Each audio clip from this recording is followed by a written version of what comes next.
Hello, magandang oras. Ngayon, magkuha tayo ng mutya dito sa puno ng gabi. Dahil may nagsasabi sa akin na mayroon mutya dito sa puno ng gabi. Kaya hahanapin natin itong puno ng gabi dahil sure ako na mayroon talagang mutya dito. Dahil hindi ito pwedeng mawala dahil nga hinigay po ito sa akin ng aking kaibigang mga diwata, engkanto at mga kapre at kung ano-ano pang hindi natin makikita na nandito sa ating paligid. Kaya hanapin natin yung puno ng gabi kung saan nakalagay yung mutya. Dahil ang nakakaalam po nito yung espiritu lang ng ating gabay na naghahanap sa taong pagbigyan nito. Dahil kapag hindi ka bigyan itong puno ng gabi na mutya niya ay hindi mo talaga makukuha ang kanyang mutya. Kaya sundan nyo ang aking video ngayon dahil hanapin natin yung mutya ng gabi. Dahil nakakuha na ako dati ng mutya ng gabi pero iba ang kulay sa puno. Yung puno ng gabi na aking pinagkukunan kulay puti, pero itong gabi na ito ay kulay pula yung kanyang puno. Kaya lapitan natin at hahanapin po natin yung mutya ng gabi. Ito po yung puno ng gabi na ating hanapin po ang kanyang mutya.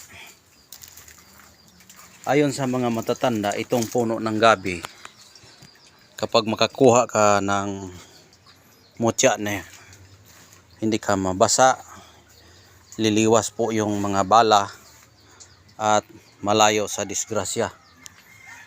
Kaya ito po ang puno ng gabi na nakatanim dito sa paligid. Meron itong mutya na aking kukunin at sana po ito ay ibigay sa atin dahil hindi lahat ng panaginip ay totoo. Kaya hahanapin natin at kukunin kung mayroon man, pero kung wala, okay lang. Ang importante, ginawa natin ang dapat nating gawin na ibigay sa atin ang mutya ng ating mga amigo. Ayan po ang puno. Yan yung mga puno ng gabi na ating pagkukunan ng mutya.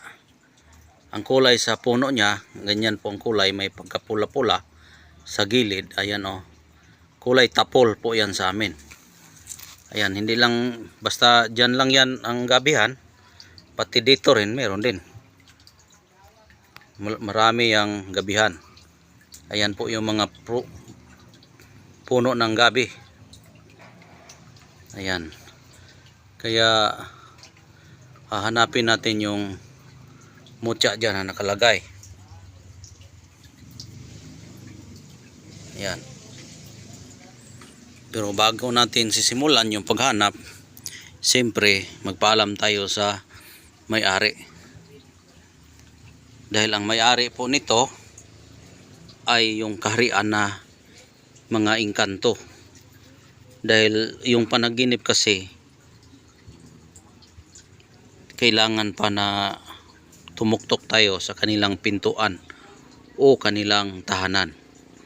Dahil mayroon po yan sila na tahanan na kanilang pinagtirhan. Dahil hindi lang tayo na bubuhay dito sa mundo na wala sila. Dahil sila po ang nagbantay sa kalikasan. At nararamdaman ko ngayon na nandito sila. Nandito sila. Kaya magpaalam tayo. Ayon sa ating nakagawian, bibigyan natin sila ng panuktok na sa kanilang pintuan para ma-open ang kanilang tahanan. Abrisumat bermude in corpus. Abrisumat bermude in corpus. Abrisumat bermude in corpus. Abrisumat bermude in corpus. Ako po ito, si Jidat Idat Pidat. Nandito po ako sa inyong kaharian. At kukunin ko ang mutya na inyong ibibigay sa akin, mga kaibigan ko, mga engkanto.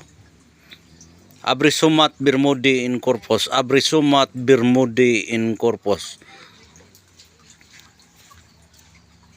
Ako po ito, si Jidat Idat Pidat. I-open ninyo ang iyong pintuan sa inyong kaharian. Dahil kukunin ko ang mutya na iyong ibibigay sa akin dahil kagabi po na naginip ako na dito mo ipakuha sa akin ang mutya na inyong binabigay sa akin. Hindi lang isang beses ko ito napapanaginipan, kundi marami na. Mga 4 na beses na. Dahil hindi po ako basta-basta manguha ng mutya, kaibigan ko, kung hindi kayo magpaparamdam sa akin na ilang beses. Dahil hindi ko sayangin ang aking kilos sa aking pagkuha kapag hindi totoo. Kaya nandito ako. Kukunin ko ang mutya sa gabi na iyong ibibigay sa akin. Ako po ito, si Jidat Idat Pidat.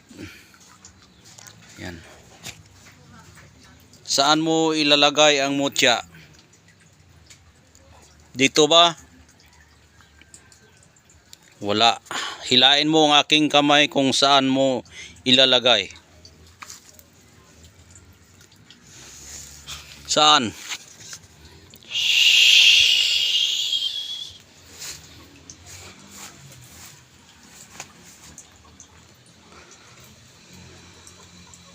Saan?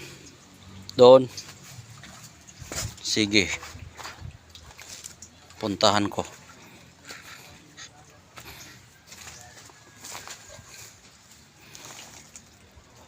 Engkanto, wag mo na sana akong biguin.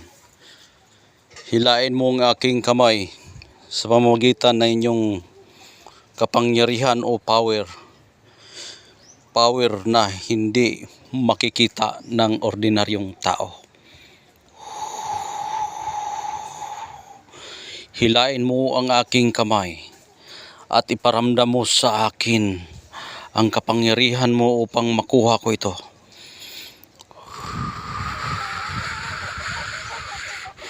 Hilain mo ang aking kamay.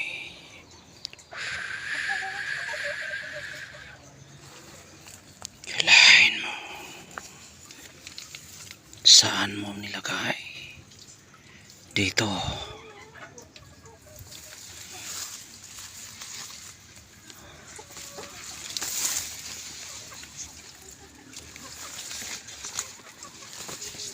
Saan?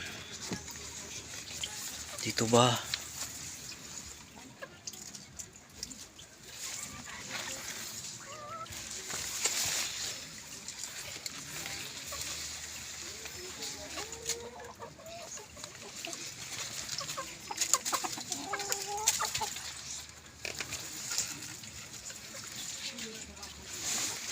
Malapit ko nang nakita. Saan kaya dito nilagay ang mutya?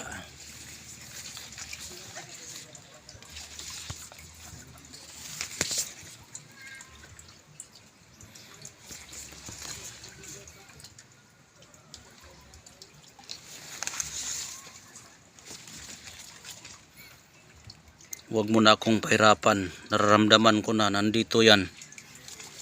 Nararamdaman ko na nandito yan.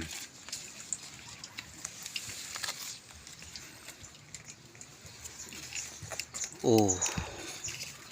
Ayan, nakita nyo na ba yung nakita ko? Ayan. Nandito. Wow. Wow, ang gandang mutya. Wow. Wow.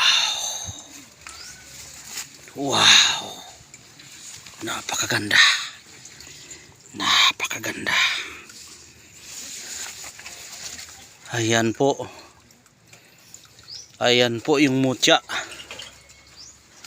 Ayan. Nakita ko na yung kanto. Nakita ko na. Ayan. Dito ko nakuha. Sa puno ng gabi. Maraming salamat Engkanto kong kaibigan. Hindi nyo ako binigo na iyong ibibigay sa akin ang mutya mo. Kaya magpaalam na ako sa inyo. At kung sino po ang bigyanin ninyo ito, kailangan gamitin sa mabuti. At ipaliwanag kong mabuti sa nakakuha nito kung paano gamitin. At maraming salamat Engkanto na hindi nyo ako binigo sa binigay nyong mutya sa akin. Ayan. Ayan po yung mutya. Magpaalam muna ako sa inyo. Sira periglum. Diyos igusom. Jidat idat pidat. Isira ang iyong kaharian. Walang ibang makaabre nito kundi ako lamang. Ayan po yung mutya. Mutya ng gabi. Ayan. Ayan po ang mutya ng gabi na ating nakukuha sa araw ngayon. Ayan.